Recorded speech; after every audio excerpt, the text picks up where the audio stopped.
Audio Jungle.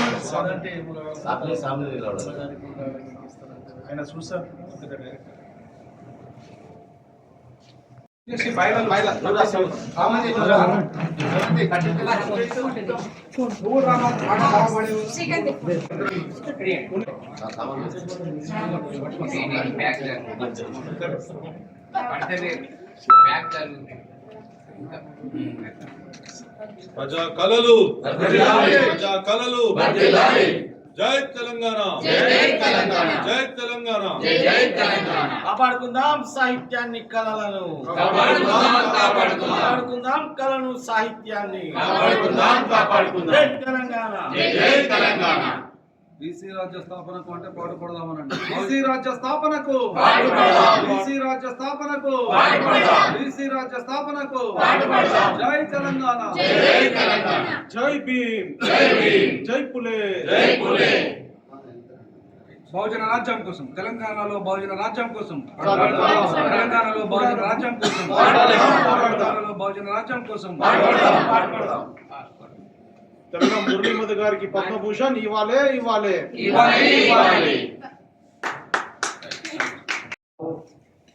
తెలుగులో కొంతమందికి అవకాశం ఇచ్చారు లేదంటే ఒక 1000 మంది విద్యార్థులకు నా విద్యార్థులు సుప్రీంకోర్టు జడ్జిలైంది, హైకోర్టు జడ్జిలైంది, నా విద్యార్థులు దాదాపుగా ఆ 2 తెలుగు రాష్ట్రాలలో జడ్జిలైండ్రు, ఒక వేలాది మంది అడ్వకేట్లు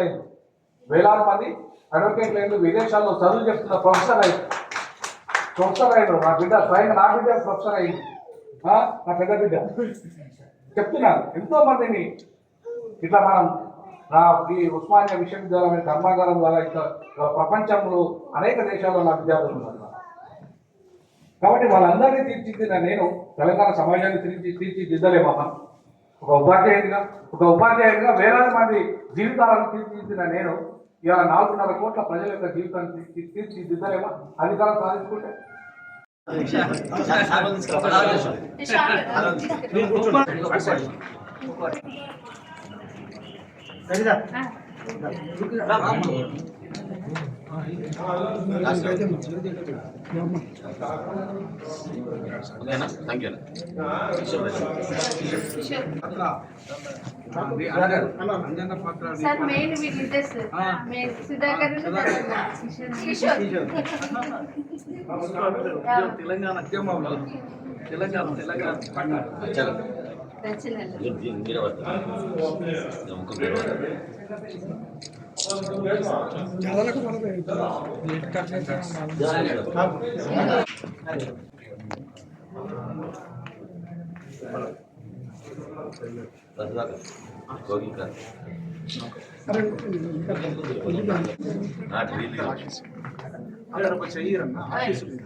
రాజు Praveen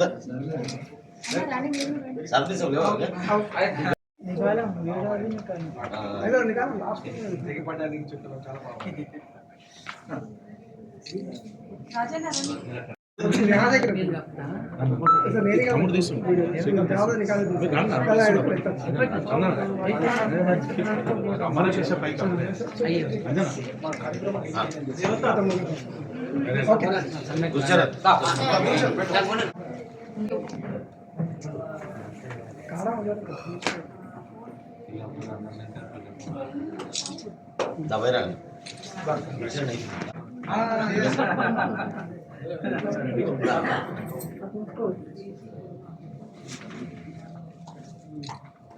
director teacher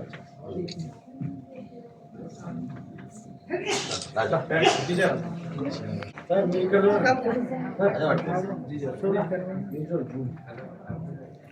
Shrikant okay అన్న మీరు అయినా కదా మీ పాటలతోని మేము పెరిగినాం సార్. ఎంతో మంది డాన్స్ టీచర్లు ఆర్ట్ అండ్ కల్చర్ టీచర్లకి ఇవే పాటలు ఇప్పటికీ దిక్సూచి కాబట్టి మీకు పాటలు మీరున్నారు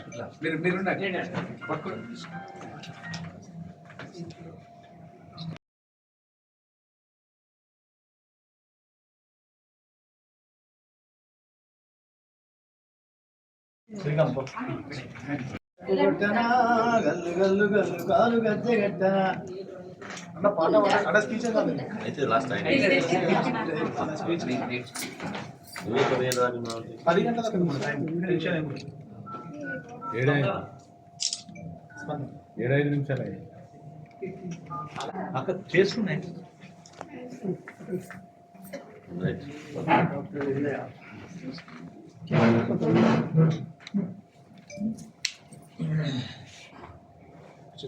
ఓకేనా మేడం రాజేష్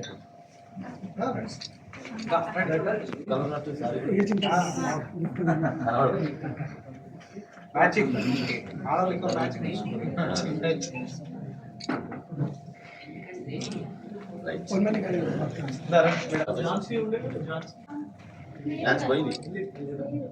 వెళ్ళిపోయినట్టు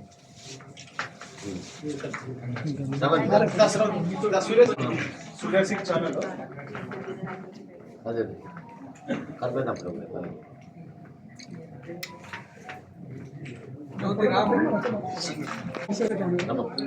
శివ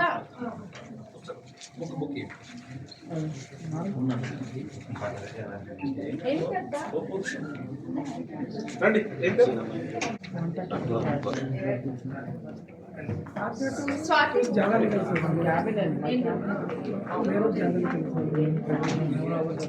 ఓకే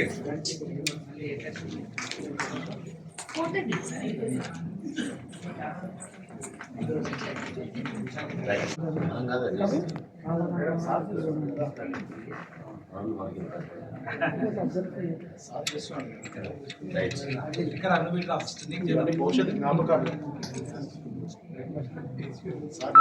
భవిష్యత్తు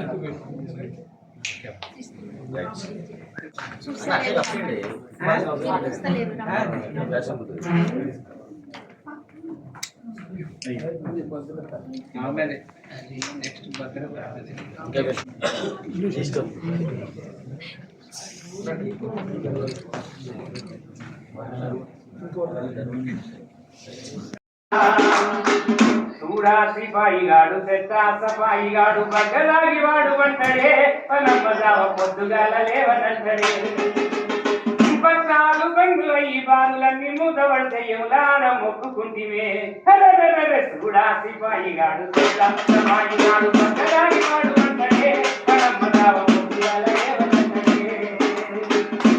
మీ పాటలు వజరామరాలు సార్. ఏనాడు ఒకనాడు ఈ పరిశోధక విద్యార్థులందరూ కలిసి ఒక పరిశోధనకు సంబంధించినటువంటి ఎన్సైక్లోపీడియాను తయారు చేసి ఒక పరిశోధన వస్తువుగా మీరు చిరస్థాయిలో చరిత్రలో నిలవాలని మనస్ఫూర్తిగా ఆ భగవంతుని ప్రార్థిస్తున్నాను. ఆరాధనలతో ఇంత చక్కని అవకాశం ఇచ్చిన మీకు వందనం. Thank you so much. దేశం కోసం మళ్ళీ మళ్ళీ జన్మిస్తాం ఎంత చక్కగా పాట శాస్త్రానికి. ఆ పాట మాకు తెలియదు మరి అన్న రాసినట్టు. అంటే దీన్ని బట్టి ఆ 3000 పాటలు బయటికి తీసుకురావాల్సిన ఆవశ్యకత ఉందని అర్థం అవ్వాలి. అది ఆ పని మనం చేయాలి కంపల్సరీ. కిషోర్ భాయ్ వీకెండ్ ఓకే. అంటే అన్నందరూ రిటైర్ అంటున్నారు కానీ నేనేమంటున్నా is retire but not tired. అంతే కదా, is retire but not tired. అట్లా అన్న ఇప్పటికే తగ్గేస్తాడు. కిషోర్ భాయ్ అన్నట్టు నిజంగా ఇప్పటికి తగ్గేస్తాడు. ఇప్పటికి మళ్ళీ అదే జిమ్ ప్యాంట్ జీతు మళ్ళీ అదే దుంపాలు ఇట్లానే ఉంటున్నాడు. ముచ్చ కవర్స్ అని అంటారు కదా, నవయువకుడు. కాబట్టి ఇంకా ఎవరైనా పాడే వాళ్ళు ఉంటే రావచ్చు. ఎందుకంటే ఇప్పుడు అందరితో మాట్లాడించబోతున్నాం కాబట్టి జన్మల సార్ మాట్లాడినా జగపతిరావు గారిని few words sir Murali Madanna గారి గురించి మాట్లాడవలసిందిగా కోరుతాము. Please please come. ఎంతో మంది ఏర్పాటు చేసినటువంటి కళాకారుల బృందానికి కూడా శుభాకాంక్షలు. అదేవిధంగా అభిమానులు మీ అందరికీ ఈ సందర్భంగా చేతులు జోడించి నమస్కరిస్తున్నాను. ముఖ్యంగా అమ్మ గురించి చాలామంది పాడటం జరిగింది. Really the character of mother is great. Mata is great than Gita. Mata is great దాన్ గీత. అమ్మ నిన్నే కనకపోతే నీకు రూపం ఏదిరా, లోకమున ఏ దేవుడైనా అమ్మ సాటి రాడురా. అమ్మ నిన్నే కనకపోతే నీకు రూపం ఏదిరా, లోకమున ఏ దేవుడైనా అమ్మ సాటి రాడురా. పేగు తెంచి ప్రేమ పంచి జన్మనిచ్చిందమ్మరా, గోరు ముద్దలు కలిపి నీకు బతుకునిచ్చిందమ్మరా, బతుకునిచ్చిందమ్మరా. అమ్మ నిన్నే కనకపోతే నీకు రూపం ఏదిరా, లోకమున ఏ మాట ఇచ్చిండు. నేను ఖచ్చితంగా వస్తానని మాట ఇచ్చిండు. మాకు అన్న ప్రకారం వచ్చి మాట నిలబెట్టుకున్న మీకు నిజంగా సార్ చేతులు జోడించి నమస్కరిస్తున్నాను. ఈ అమూల్యమైనటువంటి సందేశం కోసం మేమంతా ఎదురు చూస్తున్నాం సార్. జరిగింది. వారికి సందర్భంగా కృతజ్ఞతలు తెలియజేసుకుంటున్నాను. Thank you very much sir. మీకు సమకూర్చి ఇంత సమయమైన మా కార్యక్రమానికి ఇచ్చేసినందుకు మీకు ధన్యవాదాలు తెలుపుకుంటున్నాను సార్. మీ అమూల్యమైనటువంటి సందేశాన్ని కోరుకుంటున్నాం సార్. Please welcome sir. భద్రత మహాత్మ్యం చేసుకొని పాటలు రాయడం పాడడం కూడా మీ అందరూ ఒక వృత్తి ప్రవృత్తిగా స్వీకరించి దీనిలో నాతోటి ఇద్దరు ముగ్గురు నా వెహికల్లో తిరిగి జీప్లో తిరిగి మా ఊర్లు గ్రామాల్లో తిరిగినటువంటి పరిస్థితి మన కిషోర్ గారు చెప్తా ఉన్నారు. ఇంకా వాళ్ళు చెప్తా ఉన్నారు. అందరికి కూడా పరిచయం ఉన్నది. సో మీ అందరికి కూడా వారు అందరికి కూడా పేరు పేరున నమస్కారం తెలియపరుస్తాను. ఈరోజు మీ అందరికీ కూడా చెప్పాల్సిన అవసరం, పదవికి న్యాయం చేయాలా అనే దాన్ని ఆలోచించి ఈరోజే మరి గౌరవ ముఖ్యమంత్రి గారు రేవంత్ రెడ్డి గారు టైం ఇవ్వడం, ఆ సందర్భంగా మేము జస్టిస్ సుదర్శన్ రెడ్డి సుప్రీంకోర్టు న్యాయమూర్తి ఆయనకు మేము రేవంత్ రెడ్డి జాతీయ అవార్డు మేము ఆయనకు అందించాం. ఆ జాతీయ అవార్డు అందించడంలో కొంత ఆలస్యమైంది, కాలయాపన అయింది. ఆ తర్వాత వీళ్ళు కూడా నాకు మొదటి నుంచి ఎందుకు మరి అనివార్యంగా గ్యాప్ ఏర్పడదు. అంటే ఆ ప్రోగ్రామ్ ఉంది కాబట్టి అతను రావడానికి ఎందుకు తెలియదు. మనం నేనే ఫోన్ చేసి గడిపల్లి చేసి మరి ఏంటంటే మన ప్రోగ్రామ్ ఉందా లేదా నేనే వస్తాను చెప్పి నేనేమో మాట ఇచ్చి తప్పేది లేదు. మాట కడపడి ఉండేటువంటి మనస్తత్వం కాబట్టి, ఎందుకంటే మనం అందరం కూడా హ్యూమన్ బీయింగ్స్, మానవం మాత్రమే. కాకపోతే మానవీయత అనేది ఉండాలి. తోటివాడికి సాటివాడికి ఆపదలు ఉన్నవాడికి ఆకలి తలబడించేవాడికి సహాయం చేద్దాం, సహకారం చేద్దాం అనేటువంటి ఆ మనస్తత్వం అనేది రోజు రోజుకు తగ్గిపోతున్న విషయం నేను చెప్పనక్కర్లేదు. అయితే మీరందరూ వేదిక ఉన్న కళాకారులే అవులే, అలాగే మీరందరూ కూడా సామాన్యులేం కాదు. మీరందరూ కూడా ఈ కోవ ఎదిగిన వాళ్ళని నేను అనుకుంటున్నాను. నిజం కాదు తెలియదు. కాబట్టి మీరందరూ కూడా ఆ రకమైనటువంటి ఆ కోవ ఎదిగిన వాళ్ళు అనేటువంటి భావంతో ఉన్నాను. సరే, సంతోషం ఏంటంటే ఈ మధ్యనే ఈ మురళీ మధ్య నాకు పరిచయం అండి హుస్నాబాద్లో. అది ఉత్తర తెలంగాణ కౌలు దానిగా ఉద్యమకారులకు సంబంధించినటువంటి దాంట్లో పరిచయం పడి చూస్తాను. వారు సతీమణి రాజేశ్వరి కదా, డౌట్ఫుల్ ఏదైనా కూడా వాళ్ళిద్దరు అప్పుడప్పుడు కలిసి మాట్లాడారు. అమ్మాయి ఇంత కలిసి మాట్లాడుతోటి వరంగా నాకు ఆనందం ఏంటంటే అసలు పేదవాళ్ళ బతుకులు, కష్టాలలో ఉన్న వాళ్ళ బతుకులు, అది ఎస్సీలు బీసీలు ఓసీలు అని కాదు, ఇక్కడ అట్టడుగులో అలమటించే వాళ్ళకు అపన హస్తం అనేది అందించాలి. అందులో ఈ 3000 పాటలు పైబడి రాసినటువంటి మధు ఆయన ఎంత లోతుగా ఈ ప్రజలు ఎదుర్కొంటున్నటువంటి సవాలు సమస్యలు లేదా వాళ్ళ ఆకలి మంటలను లేదా కష్టాలు కడగలని ఒక పాట రూపంలో రాయడం అనేది నిజంగా అది మనం అనుకుంటే కూడా కాదు. మనం అంతర్భాగంలో ఆవేదన నుంచి అర్థాల నుంచి వస్తేనే మనం చేయగలం. అయితే నేను కూడా మీ అన్ని పాటలు రాయను కానీ నేను కూడా కొన్ని పాటలు రాశాను. నా వ్యాసాలు అయితే పుస్తకం వేశాను. ప్రభుత్వాల బందీలో ప్రజాస్వామ్యం, ప్రజాస్వామ్యం అనేది బందీ అయిపోయింది కేంద్ర రాష్ట్ర ప్రభుత్వం. అప్పుడు ఈ కేసీఆర్ ఇక్కడ, అక్కడ ఆయన నరేంద్ర మోడీ. దాని మీద ఒక వ్యాసాలు చేశాను. పాటలు కూడా దక్కన్ పీట తెగ, తెలంగాణ దగబడ్డదో, ఆగమైందో, దొరగడిలో బందీ అయిందో అని ఈ పాట కూడా రాశాను. అది కూడా పోరుపాటలు ఉన్నప్పుడు పోతూ ఆలోచనలు వచ్చినాయి. అది అప్పటికప్పుడే దాని పాటలో మంచి రాసిన. ఇక్కడ చాలా నడుపుతుంది.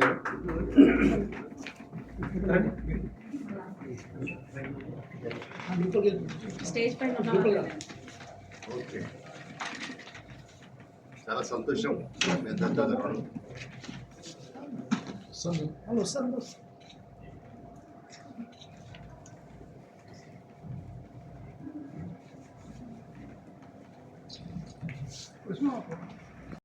వచ్చిన స్టేజ్ పైన ఉన్న అతిథులందరికీ నమస్కారాలు. Special thanks to Dharvanjana uncle and Govika Sudhakar garu, Chade Venkatareddy sir, Nernala Kishore అన్న, బైరాగి అంకుల్, జలపతిరావు అంకుల్, ముఖ్య అతిథులందరికీ నమస్కారాలు. అలాగే నాన్న ఫోన్ చేసి పిలవగానే స్టేజ్ పైన కూర్చున్న ప్రతి ఒక్కరికి ధన్యవాదాలు. ఎందుకంటే ఒక్కరు ఫోన్ చేసి చెప్పారని ప్రతి ఒక్కరు వచ్చారు, పిలిచిన వాళ్ళందరూ వచ్చారు. నా నాన్న గురించి అంటే, నాన్న తెలంగాణ ఉద్యమం టైంలో చాలా కష్టపడ్డాడు. చాలా అంటే ఫ్యామిలీతో సహా, నేను, అమ్మ, నాన్న. దీనికి సాక్ష్యం గోగిక సుధాకర్ గారు, ఎంబీసీ రాష్ట్ర అధ్యక్షుడు. తను మా ఫ్యామిలీలో ఒక మెంబర్. మాది పరిచయం 20 సంవత్సరాల పరిచయం మాది. అయితే ఆ తెలంగాణ టైంలో అంత పోరాటం చేసి మేము ఏమైందంటే, నాన్న కొంచెం రిటైర్ అయిపోయింది, గ్యాప్ రావడం వల్ల కరీంనగర్ వెళ్ళిపోయాం. దానికన్నా ముందు మేము హైదరాబాద్లోనే ఉండేవాళ్ళం. కాబట్టి కరీంనగర్ వెళ్ళిపోయాక మాకు ఈ పాటలు పాడడానికి దీని అంతటికి నాన్నకి గ్యాప్ వచ్చేసింది. మళ్ళీ ఒక 5 years తర్వాత ఆఫ్టర్ అంటే దీనికి ముందు నేను చెప్పరాదో నాకు తెలియదు. నాన్న కరీంనగర్లో కార్యక్రమాలు యథావిధిగా చేస్తుంటుండే. నేనేమనుకుంటున్నా అంటే, తనని నేను అట్లా అనడానికి సరిపోను. కాకపోతే నాన్న కార్యక్రమాలు ఓన్లీ కరీంనగర్ జిల్లాల వరకే. ఒకప్పుడు ఒక 10-20 years బ్యాక్ మురళీ మధు అంటే ఒక నేమ్, ఫేమ్, అయిన కంటే ఒక పరపతి ఉండేది. అది ఈ 10 years తర్వాత మొత్తం కనుమరుగైపోయింది. ఆ టైంలో రసమై బాలకృష్ణ గారు కరీంనగర్కి రావడం జరిగింది అన్నట్టు. దానికన్నా ముందు మేము మేడ్చల్లో ఉన్నప్పుడు అదే రసమై బాలకృష్ణ గారు మా ఇంటికి వచ్చి నాన్న పాటలు తీసుకొని వెళ్ళడము, పాడడము అన్నీ జరిగినప్పుడు ఒక కార్యక్రమంలో నా రసమై బాలకృష్ణ గారు మానకొండూరుకు వచ్చినప్పుడు మమ్మీ ఆ కార్యక్రమానికి గెస్ట్కి వెళ్ళినప్పుడు ఏం జరిగిందంటే, మమ్మీ రసమై గారి దగ్గరికి మామూలుగా అంటే నాన్న అక్కడ డిస్ట్రిక్ట్లోనే కార్యక్రమాలు చేస్తున్నాడు కదా, పెద్ద హైదరాబాద్కి రావట్లేదు కదా. అయితే ఇట్లా మురళీమ సార్ది ఏదైనా పాటల పుస్తకం చేద్దాము అన్నట్టు మాకు ఒక ఆలోచన వచ్చింది. అప్పుడున్న మురళీమ మాకు ఇప్పుడు కనబడట్లేదు. అంటే అయిన విలువేందో మాకు బిడ్డలుగా మాకు తెలుసు. మా కరీంనగర్ జిల్లాలో ఉన్న హుజరాబాద్ ప్రతి ఒక్క అన్నలకు తెలుసు, అది ఎంత విలువేయాలో అంత విలువిస్తారు. అదే రసమై బాలకృష్ణ గారు ఆ మీటింగ్లో ఏమన్నారంటే, రాజేశ్వరి గారు నా దగ్గర డబ్బులు లేవు, మీరు నా దగ్గరికి రావద్దు అన్నారట. మమ్మీ ఆ విషయం ఇప్పటికీ నాకు చెప్పుకుంటే చాలా బాధపడుతుంది. అయినా ఇక ఆ విషయం అన్నాక మమ్మీ ఏమన్నారంటే, ఇక నాన్న కోసం ఎలాంటి ప్రయత్నాలు చేయొద్దు, అమ్మ తన ప్రోగ్రామ్స్ తను చేసుకుంటాడు, ఇంటికి వస్తాడు, ఇక మనం వదిలేద్దాము, అలాంటి ప్రయత్నాలు ఏ వద్దు అన్న టైంలో గోగిక సుధాకర్ మా ఫ్యామిలీ ఫ్రెండ్, ఎంబీసీ రాష్ట్ర అధ్యక్షులు, తను ఏం చేశారంటే మాకు కాల్ చేసి, అమ్మ నాన్న ఏం చేస్తున్నారంటే, నాన్న ఏం లేదంటూ గదే పాటలు పాడుతున్నారు, ఇంట్లో ఉంటున్నారు, తను ఎప్పుడు గదే చేద్దాం కదా, మీకు తెలుసు కదా. మళ్ళీ నాన్న మనస్తత్వం ఏంటి అంటే, ఒకరిని కించపరచడు, ఒకరి దగ్గరికి చొచ్చుకొని పోడు. తను చాలా సింపుల్ లైఫ్ లీడ్ చేస్తాడు. నేను ఎప్పుడు తిడతా, మీకు అంత టాలెంట్ ఉంది, అంత పాటలు పాడారు, మీరు ఏంటి నాన్న ఇంత సింపుల్గా ఉంటారు, మీరు అందరితో చొచ్చుకోవాలి, మంచిగా మాట్లాడాలి, మాట్లాడితేనే కదా నాన్న మీకు అప్పుడున్న పేరు ఇప్పుడు మళ్ళీ బలోపేతం అవుతుంది కదా డాడీ అని. నేను చాలా డాడీ కోసం చాలా అంట. కానీ ఇప్పుడు ఈ స్టేజ్ మీద నాన్న పాటలు పాడుతూ అంటే మీరు ఇంత కాబట్టి సుధాకర్ గారు మమ్మల్ని తీసుకొచ్చి ధర్మవరం అంకుల్కి పరిచయం చేసినప్పుడు అంటే అదే రసమయ్యలో అదే మంచితనం ఉంటే ఇదే టాలెంట్ ఎప్పుడూ బయటపడుతుండే. అంటే తను టాలెంట్ కాదని అనట్లేదు, ఎప్పుడూ బయటపడుతుండే కదా అని నాకు బాధ అనిపించింది. అసలు తనకి ఏం తెలియదు, మేము వచ్చే గిట్లా అనుకుంటున్నామంటే సరే అమ్మా ఓకే అమ్మా చేసేద్దాం. అబ్బా ఇంత మంచి మనుషులు కూడా ఉంటారా అంటే నేను తెలియదు, అమ్మ తెలియదు, నాన్న ఒక్కడే తెలుసు కావచ్చు. తను వచ్చి ఇప్పుడు కదమ్మా మీరు తర్వాత రండి చూద్దాము మా కోసం 3 సార్లు 4 సార్లు తన వర్క్ అంతా వదిలేసుకొని రవీంద్ర భారతికి వచ్చారు. చాలా thank you so much Dharmavaram, మీకు చాలా థ్యాంక్ యూ. వచ్చారు చేశారు అంటే మాకు నాన్న నేను అంటే ఒక రకంగా అంత టాలెంట్ ఉన్నా కూడా ఒక వ్యక్తి కనుమరుగైతున్న టైంలో మమ్మల్ని మీరు ఇది టాలెంట్ అన్నా మీరు ఇట్లా బయట పడాలని మమ్మల్ని బయటకి అదే మా ఫ్యామిలీలో గోగికర్ సుధాకర్ మా వెంటుండి బయట తీసుకొచ్చినందుకు థ్యాంక్ యూ సో మచ్ గోగికర్ గారు. అలాగే ధర్మవరం అంకుల్ కూడా ఈ సభాముఖంగా ధన్యవాదాలు తెలియజేసుకుంటున్నా. ఇద్దరికి thank you so much. Kishore అన్న సేమ్ అంటే అన్న సారీ మీకు అంటే నాకు ఎక్కువ అటాచ్మెంట్ లేదు.